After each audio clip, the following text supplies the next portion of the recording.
There are those that shy away from competition and those that thrive in the face of competition. In this episode, we talked to Brady Spieth. He is the founder and CEO of Right On Optics. Brady transitioned from a successful military and law enforcement career into starting a company in a highly competitive area of the firearms industry. We find out how he's done it and how he's been successful along the way.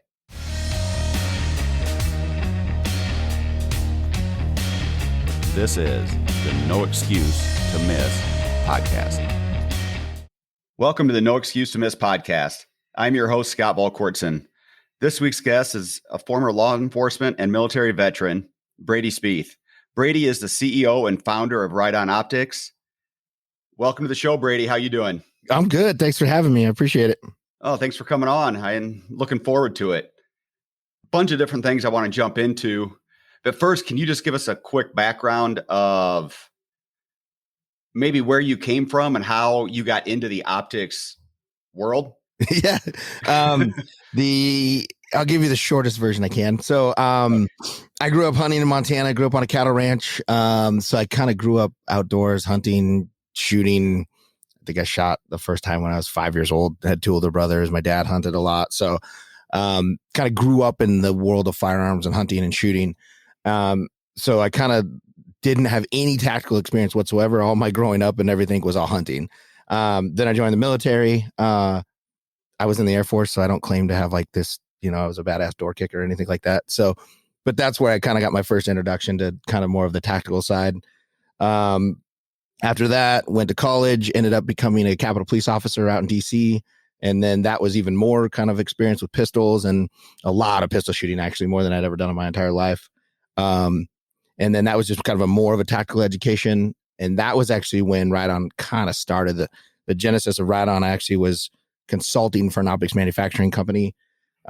Sort of friends of friends. I ended up getting a connection with a company that manufactured optics, but really had no clue on how to use them, the user interface, how they work, how they do any of that. They were really good at optical engineering, but that was where it kind of stopped. So I started consulting for them while I was working with the Capitol Police.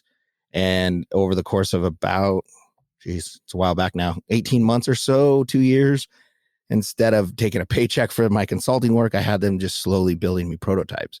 So I got to a point where we all of a sudden had like this 2 product lines that I'd been working on for a couple of years. And me and my wife, our kids were super young and we were living in DC, not really loving living in DC because that's not really my style. It's a little bit of a shift when you go from Montana to DC. Right.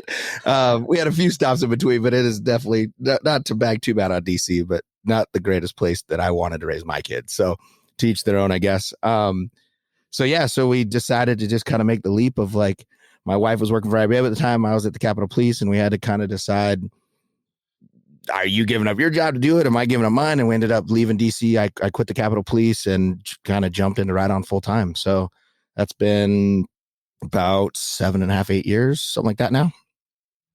So like in a pretty short time, you guys have made a heck of a name for yourselves. I was always going to ask you this, and I just never have. Like, what were the challenges and trepidations you had getting into what from the outside looks like a very competitive field? Luckily I was pretty naive, I think. Yeah. I look back now and I realized like, wow, when you go to like any major event or, a show or anything like that, you realize some of the optics companies are some of the biggest ones in the industry. Luckily I was pretty naive to that. I thought that I had a good product. I thought I knew kind of the direction I wanted to take optics. And I realized there was a niche for that. So, I mean, part of it is just plain naivety. The other part of it is, I don't really have that attitude of like not being able to do things. So as soon as I kind of went after that, I was like, okay, I guess that's what we're doing now. It was a big leap of faith to take something where I had my federal military experience, then federal law enforcement. So I was halfway to retirement when I did this. And it was one of those things to give up like that federal pension, to give up all of that security for our family, to take a leap on, starting your own business and kind of starting from scratch.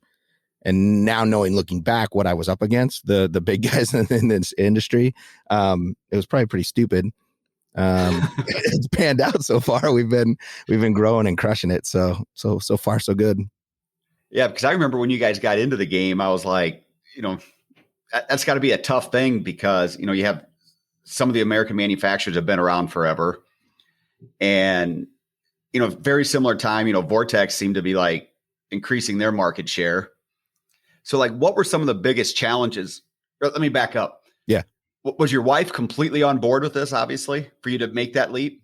Yeah, or did she have obviously reservations? I went through to get, it was a 2-year process to get the job at the Capitol Police, from when I first applied to interviews to academies so we gave up a lot of like, wow, was all of that for naught? Was that like, that's a big leap to give up a lot of that time that we spent apart too. Cause I was in Georgia at the Federal Academy. I was in Maryland at the Capitol Police Academy.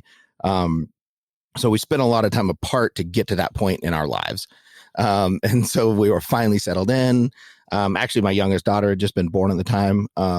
So it was one of those places where we were like, okay, this is where we're putting down roots. And then all of a sudden everything shifted when we decided to do this. So she's obviously been crazy supportive. She has a huge role here at Ride On, and she still has her own career that she somehow manages to work 2 full-time jobs. So she's a rock star, but it's starting a business with your significant other is not what I would say is the greatest thing for a marriage. Well, then you throw on top of it a couple young kids, or at least one right. at the time. Yeah. I'm sure it didn't make it any easier. And then the 20 kids that I have that work under this roof now. So as I get some smiles behind the camera. Yeah, it either is going to rip you apart quickly as a marriage or pull you together. So there's really no gray area. But yeah, she's here in the office today working. So she's super supportive of this and our Ride On family and everything we've achieved. So it's definitely helped a ton. Well, I'm sure now that you guys have achieved some level of success, knowing that you kind of build it together and what you sacrifice to get there probably has a little extra meaning. Yeah, that's it is bittersweet sometimes because you look back and like I remember getting our first scopes and I like was setting them in shelves in our garage, while the kids are running around screaming, and now to where we're at now, where we have 15 overseas distributors and something in that ballpark. We have full distribution in the US. We sell in every state. We have big box stores. We have everywhere that we've gone. And the reality of it is I kind of left that timeline out. We started the company, but we didn't really start selling anything to dealers or anything until about, I think like 4.5 years ago. So we took a couple years to actually try to get the business to a point where we knew we were ready. We didn't just jump into it and start selling right away. So really all of this success that we've had has been in 4.5 years. So it's been kind of a crazy train. That's pretty impressive. The one thing that I kind of think sets you guys apart a little bit from some of the other is obviously the scope that you guys make is a high quality product. But that and we've talked a lot about this, different times, but like the marketing behind it, I feel like you guys are a little more forward thinking than some of the other brands that have been more established for a longer period of time. Obviously we did the UFC range day together and doing different things like that. Where do you see like marketing now versus when you first got into it? And where do you think we're headed? I know you and I have talked about trade shows, and without going too far down that rabbit hole, because that could be a whole nother podcast, and it has been. For several hours. Yeah. Yes. It's interesting because that's kind of what brought us and our 2 companies together as well. To mutual friends, and then kind of that thought process of how do we attack marketing? We've always kind of looked at it differently. Like I have good friends on the print side and some of that stuff, but we don't really do print. We don't really do a lot of that. We're more, how do we get in personable touch with our customer? It's not look at an ad. It's not this. We do a lot of digital. We do a ton of videos. We do this the same way you guys do. I mean, we're 50 something episodes into our own podcast. And it's not something that we've had a lot of success with. And I know you understand this, Scott, is we don't just focus on the gun industry. We're not, hey, you have a gun, I'm going to pitch a scope to you and just keep trying to sell you. We do stuff with everybody. We do stuff with UFC. We do stuff with just random people that we come across that have a cool story. Hey, let's talk about it. You shoot, trap, and skeet. I know that you don't put a scope on that shotgun, but let's talk about it. It's still a cool discipline. So we kind of have really reached out across the board. It's not just the typical gun owner that we go after. And I think that's had a lot of our success because we've had a really, really broad reach versus just a super focused reach. And I think that's important because, obviously that's something we try to do as well, is reach into some of those markets that have been unconventional or, almost untapped markets in the past, which isn't to say we want to alienate by any means our core audience, but how do you expand if you don't try to keep seeing what else is out there? Yeah. We've done it, tried to do some crossover stuff with different fitness people because I enjoy that part of it, or just different areas. And initially we got a lot of pushback. We're like, they don't shoot competition, or, they're not in our industry. What are you doing? Yeah.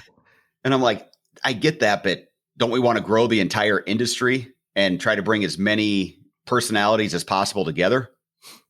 I think that's where me and you kind of have united on this is that thought process right there. It was in the beginning, me even selling it to my own marketing team. At the beginning, it was straight saying, hey, this is the world's strongest man. He has nothing to do with optics, but let's talk with him. Let's have him on the podcast. Let's have a good time. And now he's one of our great, really good company friends. We've done that. We've done off-road racing. We've done, you name it, and bring those people in. We sponsored a bass fishing guy that his bass tournaments, he has our binos. He loves it. But it gets the name out there, and people forget that when we go to an overland expo, or we just had a really successful event at a trail run up in the mountains here in Arizona. And everybody initially is like, well, they don't have guns. They're not running with a pistol. They're not running. Yeah, but that's the type of people that are outdoors. If you're going to go spend your weekend running on a trail for fun, you're probably the same guy who likes to camp, likes to hunt, so just because you don't get pigeonholed into that one tiny thing, realize that those people, if you have an overland Jeep, you probably have a gun in the car somewhere. If you're, and that's something that we've tried to really expand into that. And if you have an overland Jeep and you have a gun in your car, more than likely the people you hang around with are in that exact same boat. Absolutely. And that's something that we always talk about internally is, the platforms will change. We'll go through Facebook, Instagram, YouTube, TikTok, whatever. Right. Who knows what's next? Yeah. But word of mouth advertising, in my opinion, is never going to go out of favor. Yeah. And that's the best kind you can possibly get, if you truly think about it. Well, yeah, because I know, at least thinking about my own buying habits, I'll much rather rely on a friend or a colleague's recommendation than have to go do my own research on it. Right. If you call me up and say, hey, have you checked out this product? I'd be like, hey, I got to check that out because Brady likes it. I think that we're onto something, and this is what kind of circle back to the kind of the micro events and the changing of our industry. It'll be interesting to see. I think COVID has kind of spurred that on a little bit. We haven't had some of the major events for a few years. We've been forced as companies within every industry, really, not just our firearms industry, but in every industry, to go find other ways to reach our customers. And I look at the big events, and we still participate in some of them, but the big events is me standing here with a product telling you how good it is. Well, you're going to hear the same pitch no matter where you go in that building, because no one's going to say their product sucks, right? Yeah. But if I can get you in person on a range and I can hand you my product and say, hey, I'm not going to tell you anything. Just go have fun. Go try it yourself. That to me is the best way that we can actually grow this industry and grow, obviously, Right On as a brand. And I know you're a firm believer in that too. Yeah. And you bring up a great point. How many times at like some of the bigger trade shows, do you see somebody picking up different scopes and comparing them? But it's in an environment that we will never, ever probably use that product. Right. Looking at how many convention halls are you going to be looking across the beams and say, hey, that's a good looking scope, or that's, but if you get outside, you're dealing with sunlight, you're dealing with different weather conditions. Well, and it's even harder for you guys, I think, because at least they can look through my scope in the convention center. Yes. They're not shooting your gun in there. So yeah, they can shoulder it or they can hold it, but that's where it ends, And that's why for us, we want to do more and more micro events, because our best salesman is being able to get our products in the hands of the end user. Yeah. And when we can do that, then they can go tell their friends, hey, I shot this, or I looked through this red dot.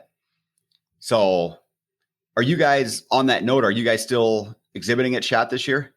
Right now we are, just because I think we paid for it 2.5 years ago. because they keep canceling it, rolling, canceling, rolling. So this year we're in. We will have some serious debates before NRA and shot following years, because I'm with you. I think one of the biggest things, and I want to go back to kind of that topic, because I think for some reason it gets missed so much, is we have it's sitting right here, right? It's black, it's aluminum, and it has glass in it, right? And you're not buying this. That's the one thing I think that people miss and really miss in our industry. For some reason, we're so stuck and way far behind in the firearms. And I say our industry, the firearms industry. They think it's a product that you're selling. You're not selling a scope with aluminum and glass. If that's the case, then mine, it's good. Are there better ones out there? Yeah, you could spend $5,000 and buy a better one. You could spend less and buy a lesser one. But you're buying me. You're buying Chris back here behind the computer. You're buying my people and the type of people that we are. And I think that's the one thing that is missed with when people just try to crank out advertising. That doesn't help. That's not what that's about. The reason we do our podcast and the reason you do it is you want people to know who Scott is, right? Who's Scott's team, who's behind the product. And I always laugh because our product's always at the back of a booth. Our product is the last thing I want somebody to look at, because you're going to meet us, you're going to hang out with us, you're going to have a beer with us, you're going to like us. And oh, by the way, I have a really good product, but that's not why you're buying it.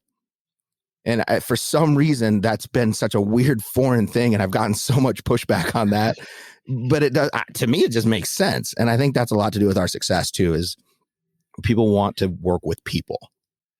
And I think that's even more the case now, because and the generations younger than us, they've grown up being able to get connected with the brand, all the way at the top level of whatever industry you want to talk about. We grew up and we didn't know anything about the companies we were buying products from. At least I never did. Yeah. No, there was no real way to know. Yeah. I mean, you couldn't go on Phil Knight's social media page and check out what he stood for when it comes to Nike. But now in today's world, they want to know, like you just said, they want to connect with the brand, in my opinion, the people behind the brand, and the experience, the overall experience that you can provide them. Yeah. And that's why, at a lot of even the micro events we do, we don't a lot of times set up like little tents or canopies, because to me, that becomes very transactional. Right. You walk up, you look at our product. Let's say we're at a match or whatever. We prefer to walk around and talk to the shooters at the bays versus them coming up to our thing, to our tent. We say, here's our product. To me, that's so transactional. I would rather watch them go shoot, hang out with them, laugh with them, talk to their significant other, their parents, whatever the case might be. Yeah. And it becomes like a big family versus here's our customer, buy our product. I think it's interesting to me how it sounds when me and you have this conversation, and I always laugh at this because it sounds like when we're having this conversation that that makes perfect sense. But for some reason within our industry, it doesn't make sense at all. We get so much pushback for the types of people like me and you, and there's a smaller crowd, but we get so much pushback for thinking that way. And one of the best things that we do at our distributor events, and we have happy hours, we sponsor beer, we have people over, and we don't talk about product at all. Half the time we cover it up so people don't spill beer all over it. But it has nothing to do with that. It just has to do with how do you make that connection. And I think that's so weird. And a part of it though is that I'm the founder of this. Your last name is Volquartz and it's on the side of your product, right? When you get removed too far away from that, I think that starts to go away too. And I think that's a problem with a lot of these other companies in our industry is, 100 years from now, no one's going to know who Brady is. Hopefully Ride-On's still around doing what it's supposed to be doing. But what's the buy-in from the leadership of that company at that time? Is it just to make a deal and just move on to the next and move on to the next? Or is it to actually build a relationship? And I think that's something when your name's on the side of the product, when you're the owner or the founder of a company, you have that buy-in. But when you get too far removed from that, and no offense to people, but they're just there to collect a paycheck, right? They want to see the company succeed, but they just want to get paid. They're there. When they go home, they turn it off and they go do what they got to do. I don't turn it off ever. I know you don't turn it off ever. No. And I think that's what comes through in a lot of these companies that are successful like we've been. And I think when you can get your team to, and I'm not saying I want them to have to think about it 24/7, but when you have them start being proactive and trying to buy into that vision and want to see the company grow because it's helping people, is where you really have something. Because obviously we all want to get paid. We all want to make more money. But there's also so much more to that. And I think the customer ends up seeing that when they're talking to somebody on the phone or they run into them at an event. And like you said, with the, at a lot of your events, you cover up all the product and get the beer out and do all that. That's another thing that we try to do, at events is try to find some sort of social time. Yeah. Because it's hard to carry on a lot of conversations when you're test firing. Yeah. As we found out when we've done a couple of events, if you're on the range for a couple hours and doing nothing but firing, that's a long time. Yeah. It's nice to be able to kick back and find out, because obviously there's a lot more depth to Brady than just optics. Right. I think, and that's a good point. And I think back to that though, is what is your buy-in to it? And I think that's always something that I've tried to look at is what's the buy-in to the company? Of course, like you said, I tell these guys, go home, stop working. If someone emails me at midnight, I yell at them the next day. Like, that's not their job. That's my job, right? Like, I don't ever get to turn this off. I signed up for that. But at the same token, like, when you get that buy-in, when you get those guys who are constantly like thinking and constantly wanting to do better, and how do you, what's the next video we're going to do? What's the next event we're going to do? When you get them thinking in that process, the way I feel like our team does really well, then all of a sudden it just naturally grows and naturally you start building those relationships. Well, and I think that's something, we were able to meet several of your team. I knew like Austin prior to him signing on with you, but I was able to meet a few of your other guys down in Vegas. And that was something that I took note of is you can tell they are invested more than just collecting a paycheck. They've bought into the Right On brand. So what do you do from that standpoint, like trying to build that culture or that community within? Because I know some of your guys, if I'm correct, work remotely. Yeah. So how do you keep that consistent culture, feeling of community throughout your company? I was just going to say it. Chris by the camera did a whip thing. I beat him a lot. There's a lot of beating. It's interesting. I think, and I know this is going to sound stupid, but I'm just be real with them. At the end of the day, there's this, it's some people get it, some people don't. There's a fine line between like, I'm the boss, I'm the owner, and I need you to do this, right? And if you use that very sparingly, in the rest of the time you're, hey man, how you doing? How's your kid? Chris is buying a new truck right now. That's the first thing I asked him this morning. Hey, did you get your truck? Pay attention to your employees, pay attention to what they're doing, support what they're doing. And I think that's a big one is like, it was very hard for me. And this is something that I actually haven't talked too much about this, which is interesting. Me being military and law enforcement, I am very like, your ass better be early. You will be here. You're going to stay late. Like you don't have an option. If you're told to go to the Middle East tomorrow, you pack your shit and you go. Right. And so that was very hard for me to turn that off. With my employees and stuff, like somebody'd be 2 minutes late and I'm like, are you shitting me? Like in the beginning, I would get pissed at that. Cause like, that's not acceptable. But I've gotten so much better about allowing, hey, you know what? They have lives too. They're not, the more you allow them to live their life and do the things that they need to do, because if you're expecting an employee to be at the office from 8 to 5 every day, well, what's closed on Saturdays and Sundays that they needed to go do during the week. There's a lot of places where, where do you get your medical done? When do you go to the dentist? When do you, go to your kids' dance recital, whatever it might be. And we've been so lax upon that. There's not a time clock in this building. We are very big on, hey, the week of SHOT Show, the week of an event, we're going to work 90 hours that week. That's just life. But next week, I'll make sure that we make that up, or the week after. Everything comes to balance. And that's something that we've really tried to do to build that culture of like, hey, if you need a day because you want to go golf or you need to go buy a truck or your kid has something going on, just go do it. I don't track vacation. I don't know what people's vacation days are. I don't know. If you need a day, go take it, because you're no good to me just moping around the office. And that's something that we've really tried to foster. And then I tell everybody in our initial interviews, people that work here at the office and people that work remote, is like, this is the big boy world. I don't micromanage. I'll tell you to do something or ask you to do something, and I expect it to get done. If it doesn't, we'll have a conversation. But how you want to go about doing it is 100% up to you. And we have a lot of leeway in giving people that ability to get from A to B. I'm not going to tell you the steps to do it. You're a big boy. This is a big boy world. Figure it out. We're here if you have questions. It's not feeding them to the wolves. But I think that's built a lot of like employee happiness within our organization. Of they know they're not going to get beat down, even though we joke about whips, but they won't get beat down. They're not that type. It's when it's time to be serious, we be serious. The rest of the time we have fun. I already got my ass beat in a foosball game this morning. So that tells you how that goes. Well, and I think that's huge because especially like in today's world, it's not 8 to 5 like it was when our parents had jobs 30, 40 years ago. Yeah.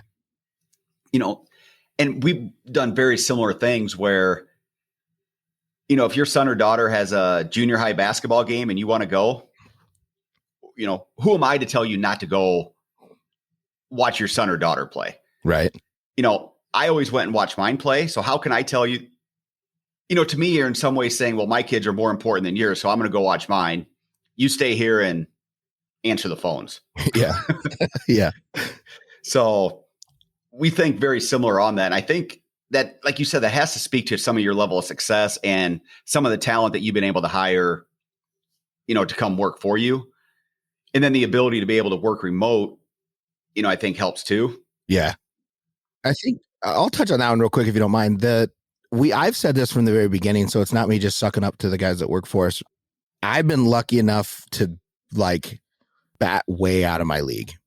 When it came to employees and the people we've been able to hire, as a super small company, we started with rock stars and we've only expanded upon that. So we've been able to, the talent that we've been able to bring in, we have hundreds of years of experience for a 5, 6, 7-year-old company.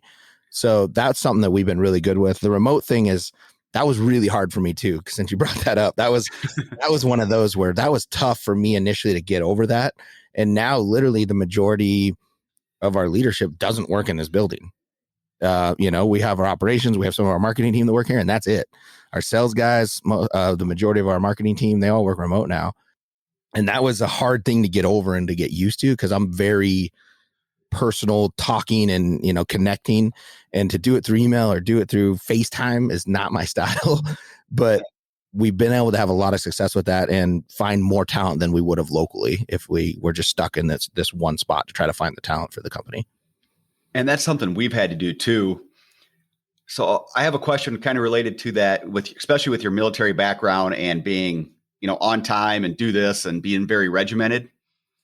One of the biggest things that I had to learn was, yes, when you see an employee, you want them to be busy and being productive. But like one of the biggest things I've learned is it's okay for them to have a little bit of downtime to think about solutions and being proactive versus constantly swimming upstream or being reactive to everything that's going on. Yeah. And that was initially it was very tough for me because probably just the way I grew up with my dad or working for my dad is if you're on the clock, you should be doing this. So is that the same kind of approach you have, that, they don't have to be doing something every minute of every day, but so they give them some time to think about new ideas? It's interesting because that ebbs and flows a lot. I mean, maybe we need to ask them. I don't think I am that way. Half the time I'm in my office on video calls and stuff. So who knows what they're doing out there to be honest. But no, I don't feel that way because I'm very I purposely in my schedule put windows in to go just sit with the QC guys and just bullshit, talk about hunting. We all have javelina tags that, start in January. And so we go plan out a hunt together, or I purposely do that. Like we closed the office the other day because the majority of the office had deer tags. So we're like, oh shit, let's just close the office, go hunt, So I'm a big fan of, it did take some time because if the regimented side, my dad was military and Alaska State Trooper before he started ranching. So I came from a very military law enforcement background, 18-hour days on a ranch background, to then I went into the military. So my whole upbringing was very strict. If my dad said be home by 10:30, you were home at 10:29. You didn't play games. And I knew that because he would be standing at the back door waiting. So I was very regimented with that. And as a parent now, it's interesting that how business and parenting kind of parallel a little bit, because parenting is the same way where I'm like, I don't need to be like that. Give them some more autonomy, give them some more freedom. It's not all just black and white. And my wife always just busts my chops about that because I'm very want to be black and white. But on the business side of it, though, I think I try to be really good about that. I just like to sit and bullshit a lot. Like, I think people, when they're comfortable, when they can talk freely, when they talk through things, it's funny watching a new employee transition from like, oh yeah, yes sir. And then they slowly realize, like, just because I'm saying it doesn't mean that's exactly what needs to be done. I'm just throwing out an idea. I'm throwing out a thought. Yeah. Let's brainstorm off of that. Because a lot of people come from companies that are that's what the boss said, that's what we're doing. And I'm not that way at all. I've pride myself on hiring people that are smarter at me at everything that they do. That's why they're here, right? If I could do your job better than you, then I wouldn't need you. So that's why I hired you. We have Chris is sitting here behind the camera. I can't run a podcast. I don't know how to do any of this shit. If I could, I wouldn't need him, right? So go find people that are better at doing than you can do it and bring them on board. And that's what I've always tried to do. And then I think the big part of that is just get out of their way. Let them have the freedom to do that. And that's, I think, a huge part to your point where we've been successful is. And that was one of the hardest things too, because my dad was always in complete control of everything that we did. But then I learned that, like you said, if you hire people that are smarter than you at what they're doing and you let them go do it, they're going to do it better than you. And it's going to end up growing your company more than anything that I was doing. Right. So I want to transition into more like the technical side of scopes a little bit. Okay. So I have some questions that we get all the time on different optics, but I'll go to you first. What are some of like the biggest myths or misconceptions that you hear from like customers when it comes to both like red dot optics and rifle scopes? Oh, where to begin? How much time do we have? The reason I ask that is it seems like people are spending more and more money on scopes. Yeah. And many times have less and less, technical skill on how to take advantage of everything they just paid for. Yeah. I 100% agree with that. And I think that's across the board with all firearms. So some big ones we get is, I think some of the biggest like myths or some of the misconception is you don't always need the highest magnification. Like, we have a 32 power scope. I cannot foreseeably know a time when you would need to pull the trigger at 32 power. Does it work to check a target? Does it work to zoom in on something? Absolutely. Maybe, an F-class shooter on a bench rest or something. But for the majority of people, that 9 power, 10 power, 15 power is perfect for hunting, even less than that. I think most of the time I hunt at, 6, 7, 8 power at the most. So magnification is a huge one for us to try to educate people. Yes, it does go up to 25 power. Yes, it does go to 32 power, but you're losing all of this picture the tighter that you zoom in that scope. So that's a big one. Illumination is a huge one we deal with, especially on our scopes. It goes back and forth between it's too bright, it's too dim, we get everything, right? So to try to make the perfect scope for somebody, I have a struggle with why people want illumination that's daytime bright, because illumination was meant for low light settings, not to use in the sun. But we get customer service calls all the time that are, I pointed my scope at the sun and I can't see the illumination. It's like, that's why the reticle is black. You don't need a red, so we get a lot of those. Red dots is an interesting one. The biggest one we get a lot of is people call in and wonder, they'll put their hand in front of the red dot and be like, but it's not shooting out. They think they're lasers, like a laser sight versus just an actual inside the actual aperture of it. So we get that a decent amount. The hardest thing we struggle with, honestly, on a customer service side is people's ability, back to what you kind of led in with, their ability to just zero a scope. We spend a lot of time with our customer service team and questions from online and social media and stuff like that, just getting people to understand how to zero the scope for the first time. Our industry, and this is probably a lot of industries, has a lot of passed down knowledge. And I use very big air quotes for that, because well, granddaddy zeroed his rifle like this. Well, granddaddy didn't have a scope like this, so it's a completely different thing. And so that is a big one for us, is getting people to understand just the basics of how they work. What does parallax do? What about elevation and windage? And how does that actually work with your eye focus? And so they're a lot more complex than they were even 10 or 15 years ago. And I think a lot of customers or shooters do have issues trying to figure out exactly what parallax is and how to, adjust it for what they're trying to do. Yeah. One of the big ones that we always get is we'll get a guy that'll call or email, and it'll be, I just bought this rifle from you. What scopes do you recommend? With no other parameters of a budget in mind. Are they using it to shoot squirrels? Are they shooting bench rest? Are they right? And they think it's just a one size fits all. Yeah. Well, we've had luck with this particular optic. We recommend it across the board, which isn't the case. I mean, we can give general recommendations, but we need a little more information to go on many times. Even like when it comes to a red dot, and, guys aren't 100% sure what size red dot to go with. Yeah. And I'll say, well, give me some information as to what you're going to be doing with it, and then we can kind of go from there. People forget that they're like, one of the best things that we did is with our current line. We did this about 18 months ago or so with our current line. 2 years ago, we went to application-based optics. So there's obviously some crossover, but we have our 1357, which is price-based, 1 being our cheapest and 7 being our most expensive.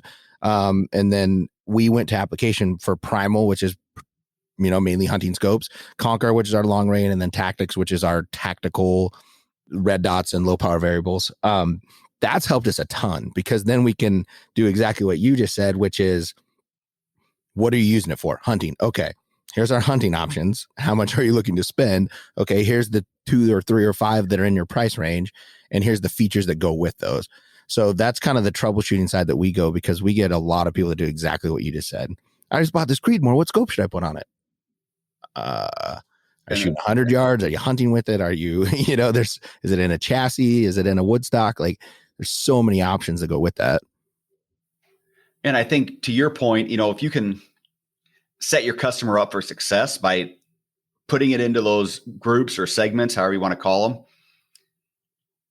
them, that only helps back to the whole thing of word of mouth advertising, because it might not be anything you guys did, but if they end up buying the wrong scope for their application, it's not that they made a mistake or that the rifle's wrong. It's like, I bought this scope from Ride On and it sucks. Oh, we've had so many. It didn't do what I wanted. We encounter that a lot. Luckily, our customer service team is really good at navigating through that and getting people to the right scope. But we've had that a lot. We get so we have 2 different red dots. The ones back here are PRD, and then we have a smaller version that's an MPRD. And your pistols normally have a rail on them, so they can just clamp straight onto a Picatinny style rail. But a lot of other pistols have the have to be milled out and actually screwed into the slide. We've had people so irate that it didn't fit their gun, and they just bought the wrong one. This is a piece of shit red dot, and they'll go off on us. And it's like, well, no, it works just fine. It's not the right one for your gun. You can't put a big red dot on a micro compact pistol, So a lot of that is just education. We do, and something I think has been really successful for us, is we do like our Optics 101 classes. We do Ride On University, which is a big thing we push through social media and YouTube. The more we can educate people, and we even talk about not just with Ride On stuff. I'm in this world. I'm in this industry. I'm a firearms enthusiast. I just want to educate people, period. But our Ride On University has been really helpful of, hey, you have a question? Start watching these videos, and you're going to learn more about optics in the next half an hour than you've ever learned. And then come back to us and we'll help you pick out what you're looking for. Yeah. Well, and I think that's a phenomenal idea, because, obviously we've had whatever it is, 9 or 10 million new gun owners in the last year and a half, whatever the numbers are. It's been a huge influx of new customers. And many times, like, what we do for a living can be very intimidating if you didn't grow up in this world. Right. Or you don't have the right mentor or person to kind of guide you along. So I think that having that university where they can go educate themselves on their own time is huge. And it goes back to, kind of what we talked about earlier, providing that customer experience.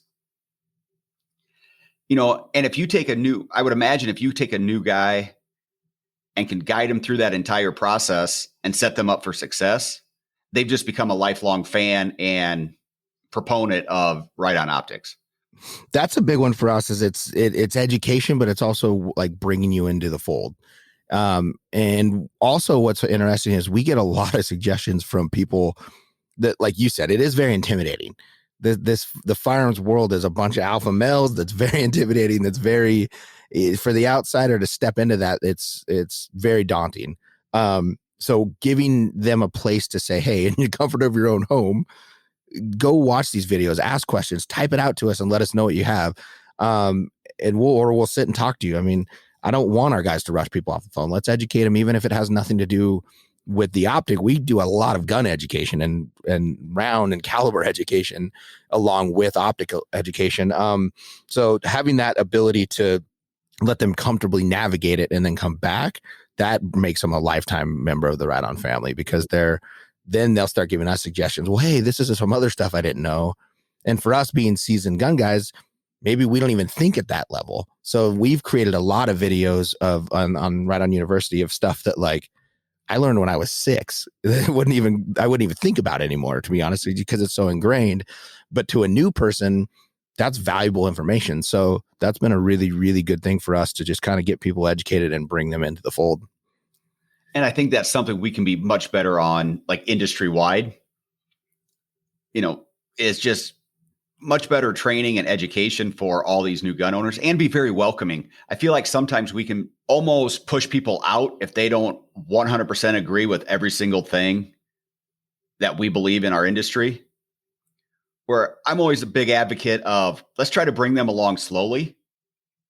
And maybe in a year or 2 or 3 years from now, they will be completely bought into the entire 2A culture. Right. But for a lot of these people that grew up in, let's say, a anti-gun, or they've never been around firearms, that's a lot to ask them to go from 0 to 100 in our industry. For somebody like you that's been around it since you were 6 years old. Yeah. I think that's a good point. We just did this thing this last 2 or 3 weeks, where we sent 2 people that are on our staff that they've hunted, but they've never killed anything before. We partnered up with a group called the Hunter Recruitment Project, and we sent 2 of our guys out to Georgia for their first time ever, like actually killing an animal. And it was a great process, because it took them all the way from, we even took some of them out shooting here to make sure they were comfortable before they went. And I think it's something that we 100% are missing. We live in this, like, if you go through like a 2A Instagram, it is ridiculous. How quick can you shoot? And where's the shot timers? And like military law enforcement, I never had a shot timer on my gun belt when I went to work. I don't know. When I was overseas, I didn't have a shot timer on my gun belt. That is such like a different part of this culture that is now a new gun owner's like, well, I got to get my Glock 17 and I got to be able to draw it and shoot it within 0.8 of a second. And they're never going to achieve that. A new person is never going to achieve that. That takes 10 years to achieve, right? So to your point, I think our industry does ourselves a huge disservice in allowing some of those people, and there's a time and a place for that. Not going to bash on that, but allowing some of those people to have a huge platform to talk about what they think is right. Not everybody has a gun range in their backyard. Not everybody has the ability to go put 100,000 rounds down range in a given year. Right. So how do we educate that, and how do we make that more? Because that is the problem, is we owe that to our industry. We owe that to every industry does, is how do you continue to grow it and to foster that culture where it's not just push any of the weak out and not educate them. Something we try to talk a lot about is how can we make it relatable to the average person? Yeah, it's fun to watch, like Colby that shoots for us go out and shoot 5 plates in a second and a half. Right. But to somebody that's never fired a gun or only fired it a couple times, that's not relatable. Yeah. They're just happy if they can hit the target once. Right. So how can we, make it more fun and enjoyable and make that learning curve much less intimidating? Which is why, like, a lot of times when we do these events, we try to set it up for as much success for the shooter as possible. Yeah. Because we want them to come back. We want them to have fun. We don't want to embarrass them or, give them any reason not to want to be a part of our industry. I think that's a good point, because the other side of that, and I always go back to golf too. A lot of when I kind of parallel some of the training and stuff, everybody wants to be the weekend guy that goes and shoots 2 or 3 under par, but they don't realize what the pro does every single day, right? They see Colby shoot those plates within 1.2 seconds. They don't realize what he does 6 days a week and the hundreds of thousands of rounds he shoots every year. And he's been doing it for 20 years. And no one sees that. They see this 30-second YouTube clip or Instagram clip of ding, ding, ding, ding, ding, ding. And they're like, oh shit, I'm never going to be able to do that. I'm not even going to try. And, and I think to what your point is that success and making it fun. We did that UFC event we had exploding targets and we had all kinds of shit because it needs to be fun. You want it. If somebody hits something, everybody cheers. Everybody has a good time, you know, and if somebody misses, you don't talk shit. You go help them, figure out what they're doing wrong and teach them, and let them get that positive feedback of hitting a target and everybody being happy and everybody leaving with this huge smile on their face. Yeah, because that's what's going to bring them back. Yep. You bring up the golf analogy and I always laugh when people say, what gun should I go buy? If you take a golfer, they'll go test or demo 15 different drivers to find the one that fits them or the one that they like. But they'll take a recommendation and just go buy whatever gun somebody told them to. Yep. Without ever test firing it, taking it to a range or doing anything. And I try to tell people, I'm like, hey, go find somewhere that has rental guns or has a range program. So you can shoot a couple different ones so you can see the difference of what this one will do versus this one. Yep. And if you believe in your product too, you want that. Like we have a great range program where we have optics at a lot of ranges around the country, and we want you. I would love you to shoot ours next to our competition. Absolutely. That you're going to come back to us at the end of the day. So that's the other thing too, is why I think maybe that doesn't get fostered as much in our industry is people think if I can keep you from looking at my competitor, then you're going to stick with me.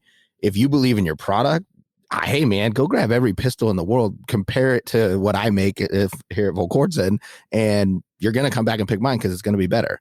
And if not, maybe you have a different personal preference and I was never going to win you over anyways, but I would rather you compare them. Yes. And we have that same attitude that you have. Yes. Go shoot every 22 pistol you can find. If you like one better, awesome, buy it. Yeah. And I think that comes through when you're talking to people is if you're trying to downplay or degrade like a competitor's brand. Yeah.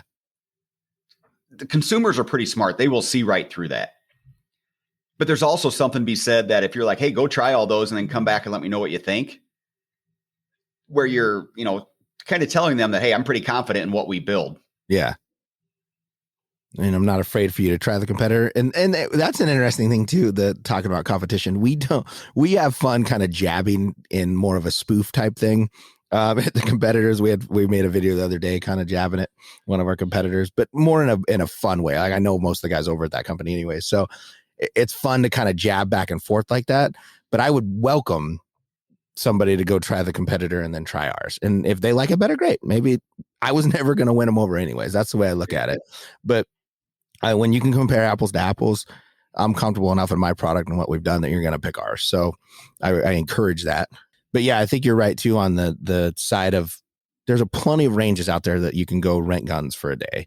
Go try something. Don't just go buy one size fits all. You don't go down to a car lot and just be like that one and just drive off. You do your research. You do a lot of people in our industry. It's very intimidating. They don't research. I don't know. It's a different world. And I ask questions because most people do want to help and they want to bring you along and they want to, so don't be afraid to ask questions. But I always tell people too many times, I think they, back to your comment, it's a very alpha male driven industry that people are afraid to ask questions, just like somebody going to the gym for the first time. You walk in, you're intimidated. You don't want to go ask the biggest guy in there how to, right.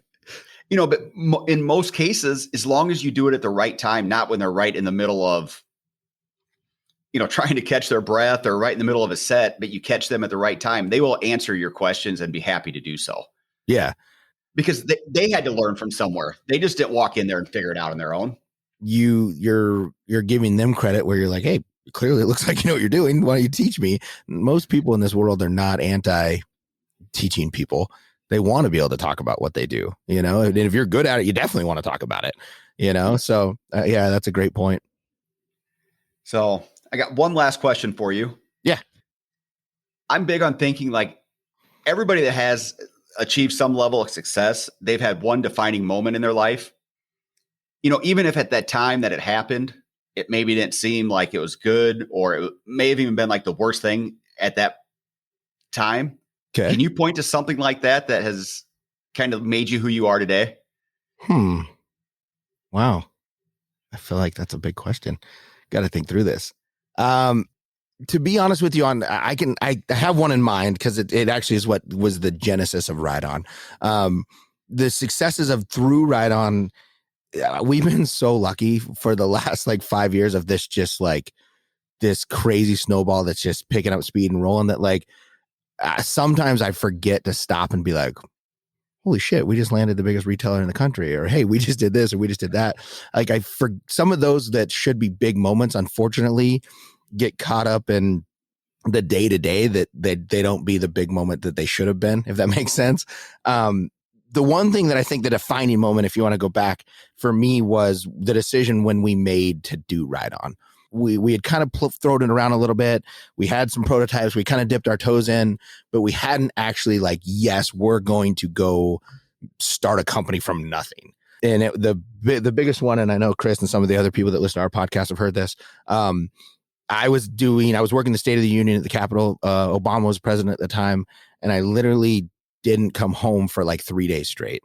I was inside for like 3 days straight. I never came home. I didn't get to see my family, nothing. And there was just this like pathway of events that happened while I was working the State of the Union, because everybody's there. The whole Supreme Court, all of the military leadership, everybody comes to the Capitol for the State of the Union. And I remember like there was just a bunch of members of Congress, and I won't name names, that were just super unappreciative of what we were doing, and very rude and very like degrading, and because they just weren't a big fan of law enforcement, and they didn't like the fact that there's people with guns there protecting them. And so it was this big process of like, it just kind of grated on me. And then I remember coming home, and I remember sitting at our kitchen table. We lived in Alexandria in Virginia at the time, and I hadn't seen my wife Carrie for like 3 days. And I looked at her and I was like, I am done with this shit. And I remember saying those words to her. And she was like, what do you mean? And I was like, I'm done. We're going to go do Ride On, because we had kind of thrown it around, but we hadn't really like, yeah, let's go do this. And I was like, we're doing Ride On. I'm done with this shit. I will no longer sacrifice time with my family for ungrateful and unappreciative people. And I'm not saying that all of them were, but there's a chunk. And I was like, why am I doing this? What's the upside to giving away this time with my family, and giving away this time of seeing my kids grow up and spending all this time, and there's not a lot of appreciation. And then I come home and I fall asleep for 8 hours and I go back and do it again. And at that time too, we had bounties on our head for some of the stuff that was happening out in Maryland, and some different things like that, where law enforcement was not there wasn't a lot of fans of law enforcement, especially on the East Coast at that time. So that was kind of the big moment for me. Okay.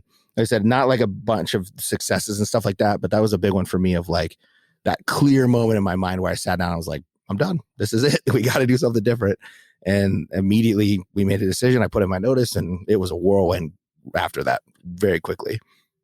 So you said something interesting there, that you don't really take note, like when you land like the biggest retailer in the country, or different milestones that you guys have had.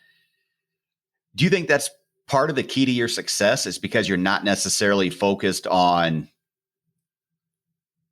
obviously that's what we all want. The bottom line is what drives our business. Right. But do you think there's some key there that's not your primary focus day in and day out? Your focus is on growing the brand, providing experiences, creating that culture that's just like those big milestones are almost like a byproduct of that work that you put in? I think it's a pro and a con if I look at it, because when I step back, I'm like, man, maybe I didn't give our national sales director enough credit for doing what he just did, or maybe and I think there's a part of me that when I look back at it, I'm like, maybe I was kind of an asshole about that. I was like, okay, cool, move on next.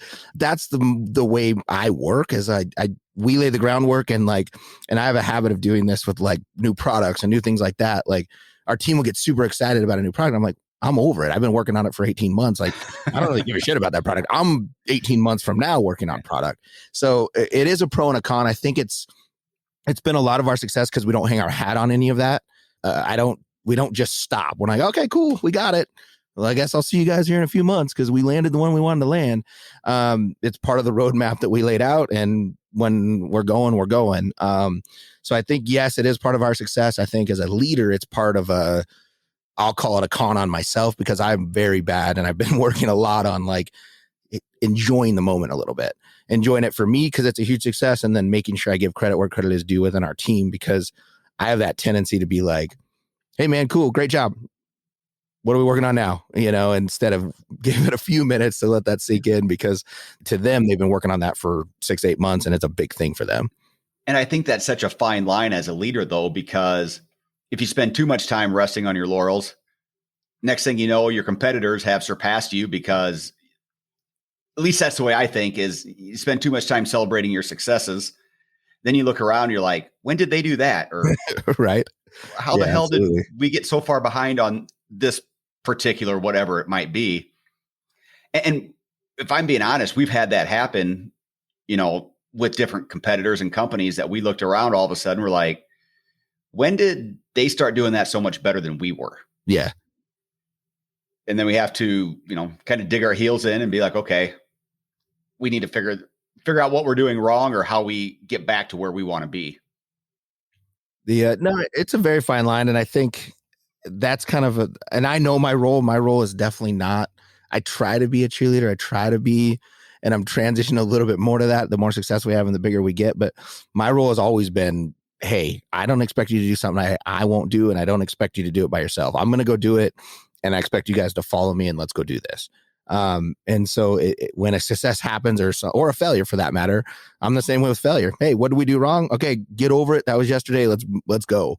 I don't dwell on either or, honestly. So it's one of those things where I'm working on it, but I also think it is a big part of why we've been successful.